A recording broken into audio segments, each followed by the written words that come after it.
I'm a beta. My biggest dream in life is pretty simple: marry a decent-looking wife and have a kid. Until an alpha locked me up for 3 whole days and nights. To this day, I still don't understand how things ended up like this. I mean, I'm just a hardworking beta who covered a shift for a coworker, saving up money so I could one day get married. How did I end up getting slept with? And in such a rough way, too. When I sat up, every inch of my body hurt like it didn't even belong to me. The culprit was sitting on the bed, staring at me with an annoyed look. I had to admit, he was a top-tier alpha, sharp eyes, clean features, the kind of guy who'd turn heads walking down the street. And on that handsome face of his was written one clear message: disgust. He spoke in this lofty, aristocratic tone. Last night was my heat cycle. I wasn't conscious. Sorry. If you need compensation, I'll do my best to meet it. Then he picked up a pen and coolly wrote me a check. If it's not enough, just contact my assistant later. I'd held myself back until then, but finally I stood up, smiled, then punched him square in the face. He looked stunned, like no one had ever hit him before.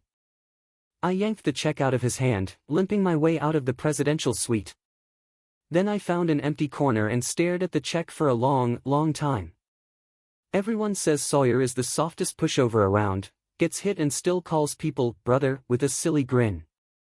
They're right. Because even after getting taken advantage of, the wildest thing I did was just punch him once. Before my dad passed away, he always told me, don't stir up trouble. When you're out in the world, keep your head down. Swallow whatever you must. Our family can't afford to fight. My thoughts were a tangled mess. After a while I told myself, so what, I just got slept with. I'm a grown man. Am I supposed to cry and throw a fit? Besides, he paid a ridiculous amount of money. 3 days earned me more than I make in 3 years. With this money, I can finally get married. It'd make my mom happy too. Everything works out. Everyone benefits. So what does it matter how I feel? 2. I filed for vacation with the house manager, then bought some alcohol at a convenience store on my way home. Back home, I soaked in the bathtub until my skin turned pale, desperate to wash off every trace of that man. I quietly got dressed and poured myself a drink. After a few glasses, I watched a movie and fell asleep. Sometimes I hate how calm I am. Even when I want to vent, I can't even manage to vent properly. I lay in bed for a whole day, half feverish, drifting in and out of sleep. But I wasn't getting better. With the last bit of strength I had, I took a cab to the hospital. The doctor asked me without much expression, "What's the problem?" "Fever." "Go get a blood test. Let's see what's causing it." I didn't want to waste money. I already knew what the fever was from. But the words stuck in my throat, too embarrassing to say. The doctor looked impatient. "Well? Why are you just standing there?" I'd finally gathered the courage to answer when a voice behind me, one that felt like a nightmare, cut in. "His private injury probably got infected. Could be the pheromones too." The doctor nodded knowingly, even gave me a curious look, then wrote a prescription. My face burned red. The culprit, meanwhile, looked perfectly calm. He picked up the medicine, placed it in my hand, and said, "Use it on time. An infection won't heal easily." If looks could kill, he'd have died 1,800 times under my glare. But I didn't dare curse him out, because I'd searched him up online. Preston. The young master of a major conglomerate. News articles call him the most likely successor. In short, way too powerful for someone like me to offend. I took the medicine, gritting my teeth as I said, "Thank you." He stared at me quietly, like he was trying to figure something out. A pretty Omega walked up to him and called his name. He answered with a gentle smile, every movement elegant and refined. Nothing like the out-of-control beast from that night. I couldn't help but tremble. He lifted the corner of his lips and slowly read the name on my medical chart. Sawyer. The omega clung to him, and I practically ran out of there. 3. After I recovered, I decided to go home for a visit. My hometown is far, and the bus ticket alone costs $200. Usually, I only go back during New Year's since that's the only time I can afford it. But today, I decided to splurge a little. Honestly, it's pathetic. Ever since I graduated college, I've been stuck barely making ends meet. Sending home $1,000 each month is already the best I can do. When I got home, I saw my mom waiting at the entrance of the village from far away. She had a few more strands of white in her hair, but when she saw me, her smile was the brightest thing in the world. She took the bags from my hands and excitedly started telling me all the big and small things happening in the village. How the wheat harvest might be rough this year because of the bad rain. Whose son just got married, who's getting divorced again. Ever since my dad passed, I know she's been lonely, but there's nothing I can do. I can't move back here to keep her company, and I can't afford to bring her to the city either. So all I can do is smile and respond while she talks. When we got home, I unpacked everything I brought for her. This is a massager. Your back's been hurting, you can use this more often. And here's some goji berries. Put some in your water every day, it's good for your health. And some clothes, see if you like them. If not, I'll go exchange them. My mom looked at me and asked carefully. Sawyer, where did you get all this money? I remembered the scene where that man handed me the check with that arrogant look. Shame hit me so hard I couldn't look my mom in the eye. My boss gave me a bonus for working hard lately. She finally relaxed, went to change into her new clothes, then shyly asked me. How do I look, son? I had to force down the trembling in my voice as I told her. You look great. I've always been a useless son. Always. 4. After my vacation ended, I went back to the hotel and returned to work. Before leaving home, I promised my mom I'd bring her to the city within a year. I threw myself into work harder than ever, practically living at the hotel.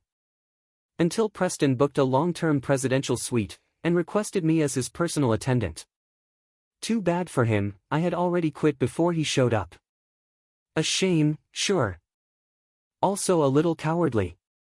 But I just couldn't bear seeing Preston again. I joined another hotel, not as good as the previous one in every way, but at least someone like Preston would never bother coming here. The pay was lower, but the work was easier, and I even had enough free time to take extra gigs. I was happily planning when I could finally bring my mom over, calculating my savings every day. Then I got a call from my village saying my mom had fainted. I rushed home immediately. My mom looked at me like a child who'd done something wrong. Sorry. I don't know what happened. I just blacked out. I'm fine, go back to work. Your job is important. My eyes stung, and I insisted on taking her to the best hospital in the city for a full checkup. Brain tumor. The good news, it was benign. The bad news, it was large and pressing on her nerves. She could faint again anytime, and might never wake up. The only option was surgery. Expensive surgery. With uncertain results. I sat alone outside the hospital. The noon sun was so bright it felt dizzying. For the first time in years, I questioned fate. Why? Why, when I've never done anything wrong? Why can't I even have a simple, ordinary life? I buried my face into my knees, letting the tears fall, hating myself for being so powerless. Then a pair of shoes appeared before me. I looked up to see a man. His eyes looked just like Preston's, but the smile on his face was anything but kind. So you're Sawyer, the beta who made my brother lose face. How about we make a deal? The deal was simple, he'd cover all of my mom's future medical expenses. And I would stay by Preston's side for 3 years and gather information for him. I agreed, because I had no other choice. The man grinned and offered his hand. My name is Nixon. Looking forward to working with you. 5. That day Nixon brought me to a private club. Everyone there was dressed elegantly, radiating money and privilege. And then there was me, wearing a plaid shirt and glasses, completely out of place. Nixon patted my shoulder lightly and murmured in my ear. "From here on, it's up to you. Let's see if you can charm my dear brother." I followed a group of beautifully done-up omegas into a private room. They each went straight to the people they knew, leaving me standing there stiffly like a misplaced chess piece. A few rich boys lounging on the couch looked me over with amusement. "What, is this the style these days? Looks pretty average to me, not sure what tricks he's supposed to pull." Their laughter made my skin crawl, humiliation rising like a tide. Then a blonde alpha walked toward me, grabbing my chin. Interesting, very interesting. Something about him felt wrong, cold, predatory, like a snake. Goosebumps shot up over my whole body. And without warning, he leaned in and tried to kiss me. My mind lagged behind, but my hand didn't. Slap. The sound cracked through the room, and everything went silent. He stared at me coldly, like he was looking at a dead man. "Tough, aren't you? Let's see if you can still smile later." A beta like me had no chance against an angry alpha. He grabbed my wrist and started dragging me away. In desperation, I bit down on his hand as hard as I could, then bolted straight toward Preston. I fell to my knees at his feet, begging. "Please, help me." Preston lounged lazily on the sofa, barely lifting his eyes. "And who exactly do you think you are?" He swirled his drink, not even looking in my direction. The blonde alpha scoffed. "You think he'd care about some low-ranking beta like you?" He reached for me again, so I shut my eyes, took a leap of faith, and pressed a kiss to Preston's lips. "I can make you feel good." Preston studied me with a half-smile. To him, I must have looked pathetic, pale, messy hair, shaking. Why would he ever want someone like me? Just when I was ready to give up, he suddenly said, "I'll take him." His long, clean fingers rested on the back of my neck, forcing me to follow him. We walked through a quiet hallway and entered a room at the end. The door slammed shut behind us, and my heart jumped like a coward. Preston sat on the bed, raised an eyebrow, and asked, "So, how exactly are you going to make me feel good?" The memories from those 3 days flashed back, and my legs nearly gave out.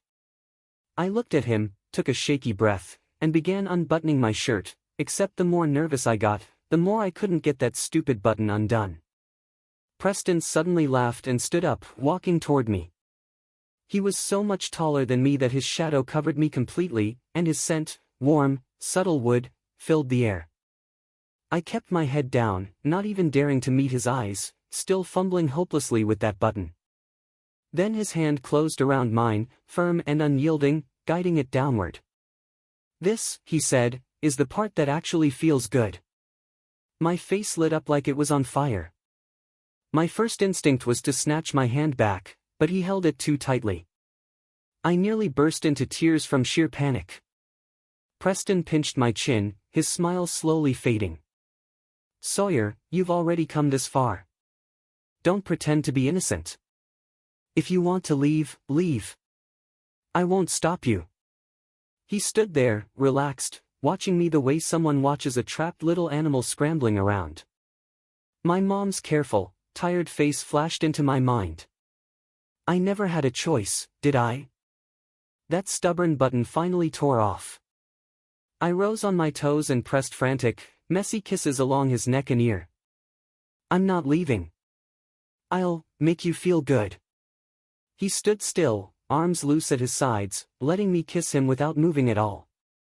I didn't know what I was doing, and desperation made my eyes sting. Then Preston laughed softly. He lowered his gaze, eyes dark, and suddenly swept me up by the waist. He pressed a trail of warm kisses along my skin, murmuring against my ear, "Watch and learn. This is how it actually feels good." I lay on the bed, losing myself inch by inch under his touch. Preston was a liar. Because later, none of it felt good at all. I cried and begged him to stop. He laughed, said he would, and then kept going anyway. This audio is originally produced by the YouTube channel, Omegaverse Tales Studio. Please credit when sharing. 7. When I woke the next day, the sun was bright. Preston was sitting at the edge of the bed, calmly buttoning his shirt. He tossed me a phone. This phone has only my number saved. Don't mute it. No matter when I call, you come. I muttered under my breath. How am I supposed to keep my job like that? The next day, he simply bought the entire hotel. Turns out I became connected in the company in the most ridiculous way possible. Originally, I thought someone like Preston, rich, attractive, surrounded by admirers, would get bored of me quickly. A week or two of treating me like an employee? Fine. I could tolerate that. But no, he came looking for me constantly. When he was done, I finally understood just how much stamina an alpha could have. After a while, every time I saw Preston, my legs started trembling automatically. I tried rebelling once. I accidentally lost the phone on purpose, pretending it slipped. Half an hour later, Preston walked straight into the manager's office. The hotel manager practically bowed while delivering me to him. Preston stood behind him, hidden in the shadow, impossible to read.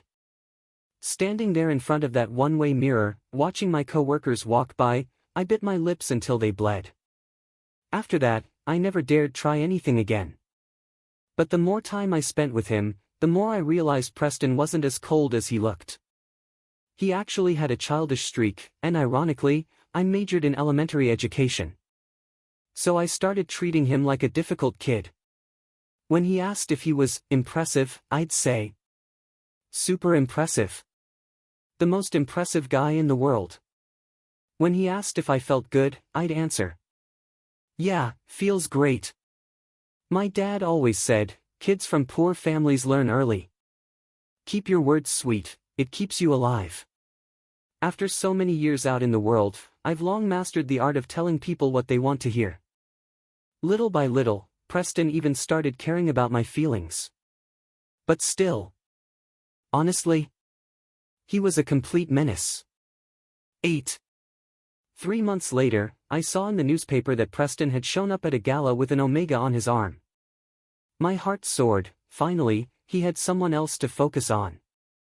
That night, I happily went grocery shopping and stocked up on hot pot ingredients and beer. I was ready to enjoy a peaceful night alone. Halfway through cooking, that cursed phone rang again. I fumbled with my hands and ended up hanging up by accident. When I called back, it said his phone was off. My stomach dropped. 5 minutes later, the doorbell rang. Preston stood outside, staring at me with dark, unreadable eyes. Brother, he said lowly, not behaving. I'm 5 years older than him. One time he heard a junior colleague call me brother. And that night, for reasons only he knew, he started calling me the same. He said it while asking if I felt good, all the way until midnight. Normally, when he called me brother, it meant he was in a very bad mood. I didn't even have time to panic before the hot pot boiled over in the kitchen. I rushed to turn off the stove. When I came back, I found Preston seriously inspecting my tiny apartment. Watering my plants on the windowsill as if he lived there. I live in an old residential block. The place is small, but I've filled it with little trinkets and warm touches. Wherever I go, I try to make the space feel like a home. Even if the apartment isn't mine, seeing my things fill the shelves makes me feel like I belong somewhere. I remember when I first came to this city, no job, no money. I made myself a tiny hiding spot under a bridge, and even that little nest was tidy and organized.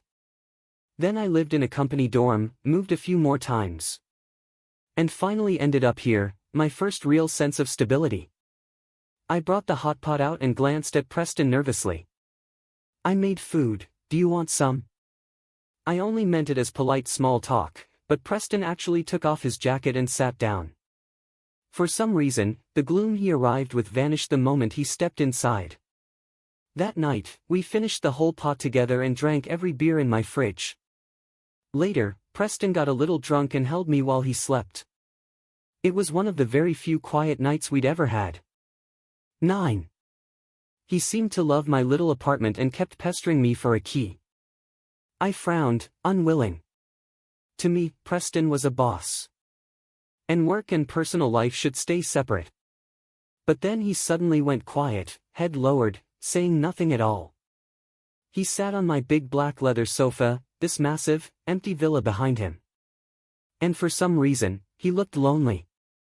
Preston never talked about his parents, but I knew the current chairman's wife was his stepmother. Inside his wallet was a photo of a woman, gentle, beautiful, and looking very much like him. Sometimes he woke from nightmares, calling for Mom. Damn it. My heart softened. I tossed him the key, face stiff. Don't lose it. He stared at the key for a long time before leaning his forehead into my neck. I knew it. Brother's the best. I was mad at him. And mad at myself. Preston just laughed, nuzzling me like an overgrown puppy, kissing along my neck in tiny, greedy touches. Brother, I like you. I really like you. It was the first time he'd ever said something like that. I froze, then got drowned in his kisses. After that day, Preston rarely asked me to go to his villa. Most of the time, he just appeared at my place as if it were his own home. Sometimes when I went grocery shopping, he tagged along behind me. Wearing a simple hoodie, he looked like a college kid fresh out of school. The auntie at the vegetable stall gave me change and asked, "Got a guest staying with you?" I didn't know what to say, so I just replied, "Yeah, my cousin's visiting." Preston slipped a hand under my shirt while smiling politely at her. "Hello, ma'am." I gritted my teeth, grabbed his wandering hand, and shoved the groceries into his arms without changing my expression. He looked at me with a mischievous grin. Soon enough, Preston had become everyone's favorite at the market. A generous spender with a sweet mouth and a pretty face. Preston invaded my life in the most forceful way imaginable. The day my mom had surgery, he stayed with me outside her hospital room. On that first day together, I told him everything about Nixon. Preston wasn't stupid. Instead of walking a tightrope between two people, he decided to hold on to one leg firmly. Nixon had prepared for this, but he never expected Preston to act so fast. He ended up taking a huge loss. When the operating lights finally turned green, I walked over, legs trembling. A warm touch ran through my hand, Preston held it. The heat slowly climbed up my arm and settled in my chest, calming me a little. The surgery was a success. My mom just had to stay in the hospital for a few more days. During her stay, Preston called her auntie and kept her laughing, praising me for having such a good colleague. The night before my mom was discharged, Preston and I left the hospital. For some reason, he insisted we walk around outside. The moonlight was soft as water. Summer cicadas chirped endlessly. Preston held my hand tightly, our fingers interlocked, walking like a perfectly normal couple. For a moment, I felt disoriented. Then, I saw a familiar face. Something flashed in my mind, and my brain raced. It was one of Nixon's men. I'd seen him before. If Preston died and I had betrayed Nixon, there would be no good ending for me. My body reacted faster than my mind. I stepped in front of Preston. A knife sliced through the air, cutting slowly. Blood trickled down. From the shadows, the guards quickly restrained the attacker. Preston held me close, trembling. I didn't know if I was about to die, but I forced out the words. "Take care of my mom for me." For the first time, I saw Preston looking truly bewildered. His voice shook, yet every word was a threat. "Brother, if you die, your mom will be alone. I'll put her in a care home and let the staff bully her. You won't like that, will you?" I don't know if it was pain or anger that hit me, I just passed out. 11. When I woke up, Preston was sitting beside my bed, dark circles under his eyes. I tried to sit up, but the wound hurt too much, and I cried out. When I looked up, Preston's eyes were burning into mine. How can I even describe those eyes? So many complex emotions, and, frighteningly, I saw love in them. His voice was hoarse as he whispered, "Brother, don't leave me again, okay?" I stared at him, my head spinning for a moment, but I reassured him. "Okay. I promise I'll never leave you." Using this event as leverage, Preston wiped out Nixon and his entire network and forced the old chairman to step down, officially taking over the company. His mother had been driven to death by his father. Now Preston had finally avenged her. No matter how busy he was, every day during my hospital stay, Preston came to visit. He knew I liked sweets, so he brought me different desserts every day, watching me eat with a small smile. Sometimes I wondered, what exactly was between us? Originally, our arrangement was simple. He saved my mom, and I stayed by his side until he grew bored of me. So our relationship had business, desire, and maybe even a hint of friendship all mixed together. I couldn't figure it out, and I couldn't explain it. When Lance came to me, I barely hesitated before agreeing to his request. Lance was the Omega I'd seen in the paper, Preston's fiancé. "We're getting married. How exactly are you supposed to stay by Preston's side? As a lover? Or something else? What do you think my mother would say if she found out?" When he stood there, his prideful tone mirrored Preston's exactly. He didn't even need to say so much. I was already planning to leave. My start with Preston had been a mess, a humiliation. Even if it was now coated with some warm, tender love, it couldn't erase what he'd done to me back then. I couldn't hate him, he saved my mom. But I couldn't love him either, our beginning was far too messy. Before leaving, I left all the money I'd earned over the years to Preston.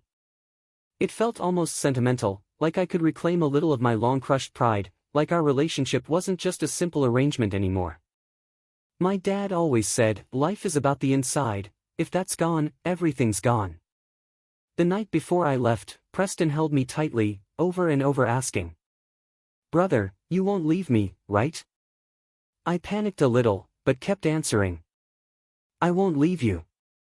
The next day, I disappeared from Jiangxing along with my mom, using a car accident as cover. You're listening to Omegaverse Tales Studio, a YouTube channel dedicated to captivating short stories. Let's continue. Lance gave me a bunch of options, but I chose a small, economically underdeveloped village. Most of the people there were elderly or kids left behind. The village had a little, Hope Elementary School, but only one teacher. I had studied teaching on a government scholarship in college, but for various reasons, I never became a full-time teacher. Now, at least, it wasn't a complete waste. The villagers were simple and kind, life was slow and easy. The salary wasn't high, but everyone had farmland, and there was never a shortage of food. I cleared a plot of land to grow vegetables and fruits, and my mom helped me tend it. Being close to the earth, and being with her, I saw her health improve day by day. I loved the village kids. They were like raw gems, unpolished but full of surprises. The other teacher at the school, Bella, had only finished high school but was eager to learn and often asked me questions. Sometimes my mom would tease us. "I think Teacher Bella is nice. Why don't you give it a try?"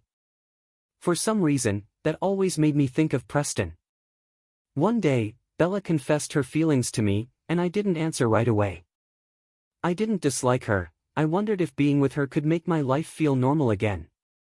Preston was already engaged to Lance, and I hadn't thought about him for a long time. Maybe I should give myself a chance at the future. That day, we went to town to buy stationery for the kids. At a small tea house, I was ready to tell her everything. Bella sat across from me, looking nervous. I took a deep breath and said, I used to be with an alpha. If you don't mind, maybe we could try." Bella froze for a moment. I smiled. "It's okay if you mind, I just don't want to lie to you." She blushed and scratched her head, saying, "Everyone has a past, Sawyer. I just want your future." She placed her hand in mine. I was about to hold it back when I looked up. Preston was there, watching me with that half-smile that always made me shiver. 13. My heart skipped a beat. Preston was walking toward me. He sat down beside me with an extremely forceful air, casually playing with my hair. "Brother, who's this?" he asked, his tone intimate. Bella looked at me, confused. Preston leaned close, whispering words only I could hear. "Brother, does she know how irresistible you are in bed?" I knew my face must have turned pale. Under the table, I grabbed his hand, silently begging him to stop. He looked at me quietly, a slow, deliberate smile spreading. "Brother, so you do know what fear feels like." Bella looked worried. "Sawyer, what's wrong?"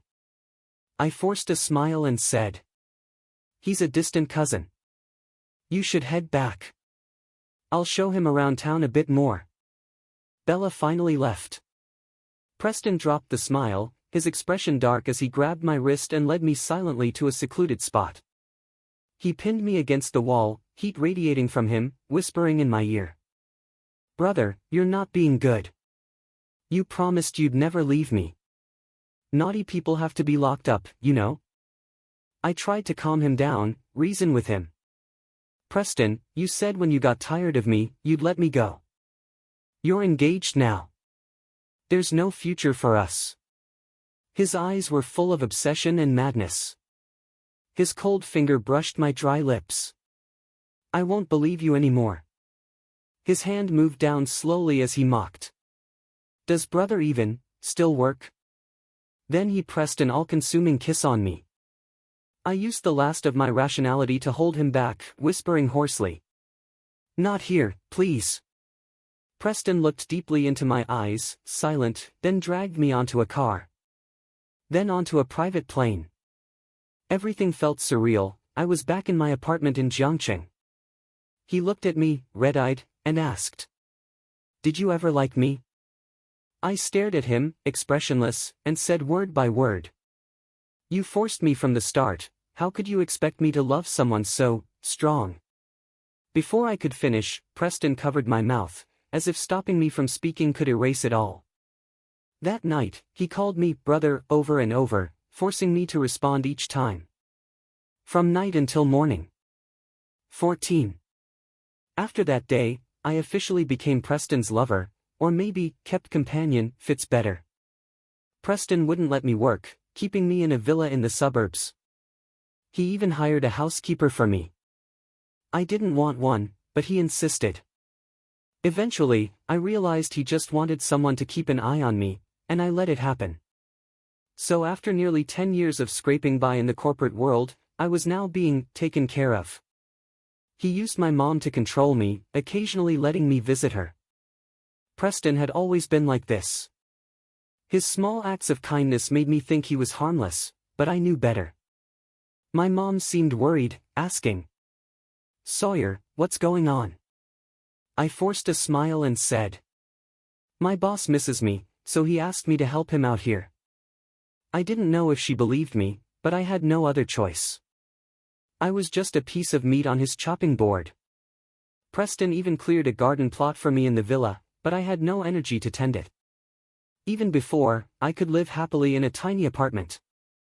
But now, faced with this huge villa, I had no passion left. My dad said life needed hope. Back then, my hope was a home, a family, a simple life. Now I was trapped in a massive villa like a bird with broken wings. Everything bored me. I sat in the courtyard all day, staring blankly. Preston brought me little gadgets and toys every day. I'd smile and thank him, but never pick them up again. Most of the time, we just sat quietly, saying nothing. Later, he introduced me to his friends. They smiled and greeted me, but their eyes were full of disdain. I sat in the room, feeling out of place among the rich heirs and the delicate omegas alike. Most of the time, I pretended to enjoy the games, but inside, I felt completely out of place. Only when I was alone did I let go of the fake smile and stare at myself in the mirror, expressionless. "You don't seem very happy," a voice said. In the mirror appeared a young man I knew, Gavin, a painter. He had come so suddenly that I wasn't ready with a perfect smile. I hope it's not too sudden. You look nice just now, so I drew you. On rough sketch paper, he had captured the scene of me looking into the mirror, a quiet weariness and faint despair. His art had a soul. I had once thought about studying art myself, but in the end, I had chosen the government teaching scholarship. In my life, I never really got to choose. You draw very well. If you're interested, you could try it too. He placed a brush in my hand. The feel of it on paper, familiar and comforting. I hesitated, then lightly traced over the sketch, shaping the shadows of buildings in the distance. Gavin praised my talent. His energy was different from anyone else's, so I couldn't stay cold toward him. Until Preston appeared silently in front of me, smiling warmly. Brother, let's go home. Gavin smiled at Preston and handed me a business card. If you're interested, you can work at my gallery. Preston took the card from me. We'll think about it. Then he grabbed my hand and walked me out, wordless. On the car ride, he suddenly kissed me, his voice soft and slightly hurt. Brother, you haven't smiled at me in so long. I forced a smile. He seemed even angrier and bit my lip hard. That's not the kind of smile I mean.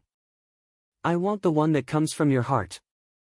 Heartfelt smiles, how did those even feel? I couldn't remember. Preston's expression hardened, like a trapped beast. You're like a fake person right now. I looked at him calmly. Did I become this way, because of you? 16. This story is exclusively produced by the YouTube channel, Omegaverse Tales Studio. If you enjoyed it, don't forget to subscribe. A year after being trapped by Preston, my mom's health suddenly worsened. Before she left, she seemed to understand something, holding my hand with tears streaming down her face. My Sawyer, it's all my fault. I've caused you so much trouble. At that moment, I couldn't bring myself to lie to comfort her anymore. I just held her hand and quietly watched her go. After that day, the last support in my life was gone. I began losing sleep night after night. One day, I sat by the window, staring blankly. Preston returned and, shaking, lifted me down from the ledge. Brother, please don't scare me, okay? I didn't really want to die, I just couldn't tell reality from my thoughts anymore. After that, Preston agreed to let me work at Gavin's gallery. Through painting, I slowly found myself again. I lost myself in it completely. Gavin taught me techniques and said I was the best student he'd ever had, though my works were full of sadness. I didn't know what he told Preston, but one day he asked if I wanted to leave, and I agreed. On the day I left, a gaze fell on me from the balcony. I knew Preston was watching, just letting me go of his own will. We arrived at a small coastal village. I loved sitting by the sea at sunset, watching the sun sink slowly. The simple, natural beauty reminded me that life still had hope. Then I realized I kept feeling nauseous. At first, I didn't think it could be pregnancy. After all, a beta being pregnant seemed absurd. But as my belly grew, Gavin took me to the hospital and confirmed it, I was pregnant. Inside me was a life that fully belonged to me. For once, something in this world was mine alone. Back home, Gavin held my hand, looking at me gently. Sawyer, let's terminate the pregnancy. Just you and me. We can live a good life together. I firmly refused. He just said he would respect my choice and that he valued my talent, hoping we could continue working together. But in truth, he and Preston were the same type, people who easily controlled life and death. Anger surged through me. I slapped him hard. Preston said he loved me, you say you love me, but what I truly want, no one ever cared. What's the difference between you and Preston? He seemed flustered, trying to explain. No, it's just. I was too exhausted to listen. Go. I don't want to see you again. 17. A year later, I gave birth to a child. I had no expectations for him, only that he live a good, honest life. Fortunately, my art exhibition was a big success, so at least I could provide for him materially. Preston knew about the child, and I didn't forbid them from meeting. The feud between Preston and me shouldn't touch the child. During childbirth, I needed alpha comfort due to hormone injections, so Preston would come for a few days every so often. Just like the first time, he knew how to make someone feel calm. After each visit, he would ask if I loved him. I smiled and nodded. He would leave quietly. And then he would ask again, "Do you love me?" I looked at the man in front of me, smiling and nodding, yet my eyes held only coldness. Preston knew he would never earn my love, yet he persisted, asking over and over. Waiting for an answer that would never come.